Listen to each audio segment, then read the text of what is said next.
A warm welcome to New Central Studios. I am Felicity Ezewuike here with the stories making headlines beyond the continent. We begin in the Middle East. Artillery fire pounded southern Gaza on Wednesday as Israel says it has begun flooding Hamas tunnels and mediators sought to halt the nearly 4-month war. The focus of the fighting in recent weeks has been Khan Yunis, the southern Gaza Strip's main city, which saw constant airstrikes and shelling overnight. The health ministry in Gaza says it recorded at least 125 deaths across the Hamas-ruled territory in the latest Israeli strikes. The heads of the UN agencies said in a joint statement that withholding the funds was perilous and would result in the collapse of the humanitarian system in Gaza. The United Nations Relief and Works Agency for Palestine Refugees says it is extremely important to have an independent investigation into the specific individual cases that Israel brought to its attention. UNRWA Director of External Relations and Communications, Tamara Arifai, stated this after major donors suspended funding to the UN agency over accusations that 12 on its staff members were involved in the October 7 attack by Hamas militants against Israel. An Israeli intelligence document dossier alleges that some 190 UNRWA employees, including teachers, have doubled as Hamas or Islamist jihad fighters. Palestinian officials have, however, accused Israel of falsifying information to tarnish UNRWA's image.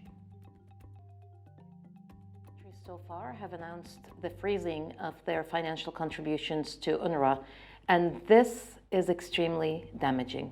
The risks over our ability to continue providing humanitarian assistance in Gaza in the middle of the war to 2.2 million people is very, very high. And we have been pleading with the donors, with our partners, to stand by the Palestinians in Gaza and to enable UNRWA, the largest humanitarian agency in Gaza today, to continue providing food, medical assistance, clean water, shelter. We have 33,000 people. Most of them, all of them almost, are very hardworking, very committed. They have been in the agency for many years. And so it's extremely important for us to really have an independent investigation into these specific individual cases that Israel brought to our. Let's also tell you that British Foreign Secretary David Cameron has discussed ways to diminish tensions in the region after meeting with his Omani counterpart during his visit to Oman. Tensions have soared in the region since the October 7 attacks by Hamas against Israel, with U.S. forces in Iraq and Syria coming under attack more than 165 times in the intervening months. The United States and Britain have also launched a campaign of airstrikes against Yemen's Iran-backed Houthi militants who have carried out repeated attacks on shipping in the Red Sea in what they say is solidarity with Gaza. According to U.S. Central Command, the U.S. military shot down the latest anti-ship missile fired towards the Red Sea by the Houthis late Tuesday. Meanwhile, U.S. President Joe Biden says he has decided on a response to a drone strike that killed 3 American troops in Jordan, while insisting he does not want a wider war in the Middle East. Facing growing pressure in a U.S. election year, Biden said he held Iran responsible for supplying the weapons to the people who carried out the deadly attack on a military base. The White House warned that multiple actions were likely in retaliation for the first fatal attack on U.S. forces in the region since the Israel-Hamas war broke out in October. A leading pro-Iranian group in Iraq on Tuesday said it would halt attacks on U.S. forces as military action loomed, but there is no sign it would be enough to stop Washington from retaliating. Let's get now by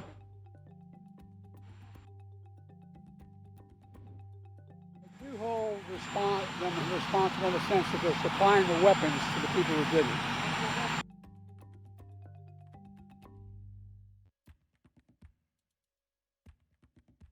Let's get a sense of what's going on better. We're joined now by Godson, a foreign affairs analyst. Thank you very much for giving us your time. How might the United States respond to the Jordan attack that resulted in the deaths of 3 U.S. military officers? Thank you very much. It's my pleasure joining you again this evening here in the United Kingdom. One thing we have to understand is the fact that every single person that understands American diplomacy will know that one great thing behind every mind of an American leader is the protection of the American interest, the sustainability of the American security, internal and external borders, in order to avoid external aggressions against the state of the United States. And looking at the situation at hand with regards to the non-state actors, the Hezbollah based in somewhere in Iraq or between Iraq and Syria, attack on an American base in Jordan, is rather unfortunate, but it's always anticipated and expected. Having seen the actions of the Houthis in Yemen against the shipping lines across the seas in the Middle East there. Looking at what is going on at the moment, I believe from the statement of the President Biden, I think he's still going to consider the most reasonable and appropriate approach, which is one of the nature of the Democrats in government. They are more or less very keen to using soft diplomacy in engaging external factors that are kind of having security challenges with the American state. And so I see a new dynamic form of diplomacy in which the American government will intend to work with friends of the Americans in the Middle East, such as Qatar, Saudi Arabia, and other great Arab nations within the region, to intervene in this issue, ensuring that Iran is given a very strong diplomatic message to curtail its relationship with these non-state actors that they are kind of using as proxies to create an unexpected or unwanted interference in the issues going on between Israel and Palestine and the interests of America in the whole of this scenario. I still feel that the Americans are going to go after these non-state actors, but they're not going to make it look like they are having a fight between America and the non-state actor, holding back to the kind of diplomacy that the Democrats are known for, using all forms of dialogues, all forms of aligning friendly country states in the Middle East to ensure that Iran is brought to a clear understanding of what they are trying to engage into. And obviously, it will not be very, very good, not to only the Middle East, but the rest of the world, if this escalates beyond what it is at this moment, of which we know America is not going to be too hard on this by probably going to bomb somewhere in Iran or trying to look for some Iran locations around the Middle East to attack. Are there any historical instances, perhaps, where similar attacks or incidents have triggered a broader conflict, maybe to provide us some context for how the U.S. might respond? I think I cannot point to any particular similar incident apart from the scenarios that has been happening around that same region. We look at the situation during the Iraq War and the way Americans reacted with the Iraq with Al Qaeda actions and all that, and we look at also the issue in Syria when ISIL were still very functional and operative. I believe that every government in the United States has a different approach to handling its international relations in terms of conflict-related issues that has an indirect or direct impact on the state of America. We look at the Iraq War during at a period in time, the Republicans were in government. The approach was hard power, using every means of force to engage both the state and the non-state actors to align with the principles and the policies of the United States. And we look the same issue in Syria.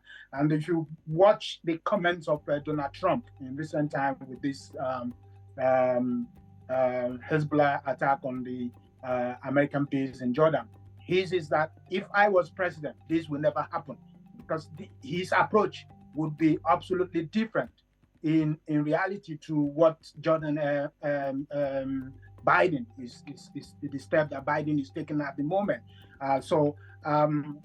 Historically, there may have been issues of that nature in terms of what has happened in the past during the Iraq War, during the Syria conflicts. And all we have to clearly understand here is that the Americans know that it's going to be very, very difficult to eradicate these non-state actors completely from the face of the earth.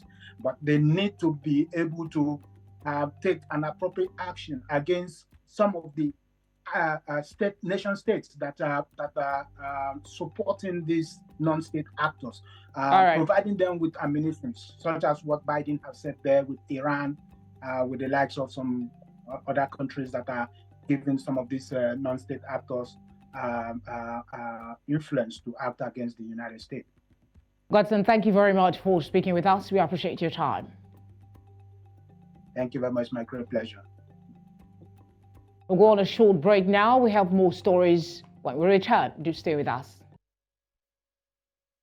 We'll continue the news in Europe, but on the war between Russia and Ukraine, where German Chancellor Olaf Scholz has vowed to do everything to rally European partners to cobble together support for Ukraine. Scholz stated this at the German parliament ahead of an EU summit aimed at shoring up military support for Kyiv.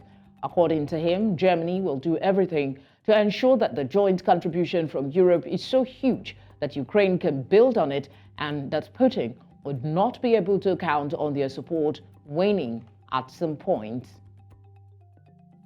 Wir werden unseren großen Beitrag für dieses Jahr leisten und wir werden alles dafür tun, dass der gemeinsame Beitrag Europas so groß ist, dass die Ukraine darauf bauen kann und dass Putin nicht darauf rechnen kann, dass unsere Unterstützung irgendwann.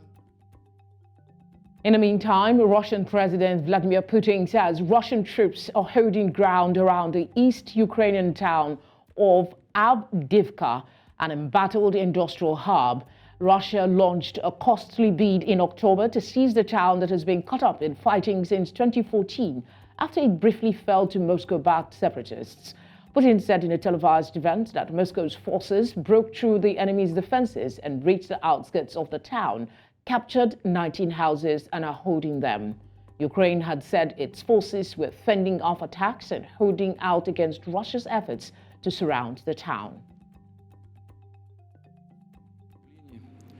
Где идут сейчас боевые действия, это Авдеевка. Вот эта группа ветераны впереди наших войск обогнала их, впереди этих кадровых войск, прорвала оборону противника и вышла на окраины Авдеевки, захватила 19 домов и удерживает. Kremlin critic Boris Nadezhdin has submitted the documents needed to register as a candidate for the upcoming presidential elections in March. Nadezhdin was seen handing in signatures from his supporters to Russia's Central Election Commission, which will review his application and make a decision about whether he can run. The would-be challenger to Vladimir Putin shot to fame with promises to end the conflict in Ukraine, and last week announced he passed the 100,000 signatures threshold to register.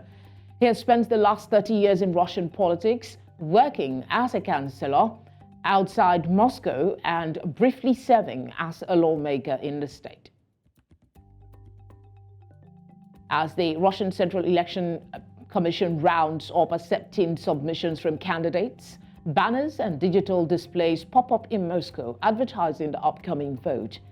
Some are of the opinion that many will vote for Russian President Vladimir Putin, while Kremlin critic Boris Nadezhdin, who submitted his support petition to be cleared by the electoral body to run for president, is a complete outsider because he has no program.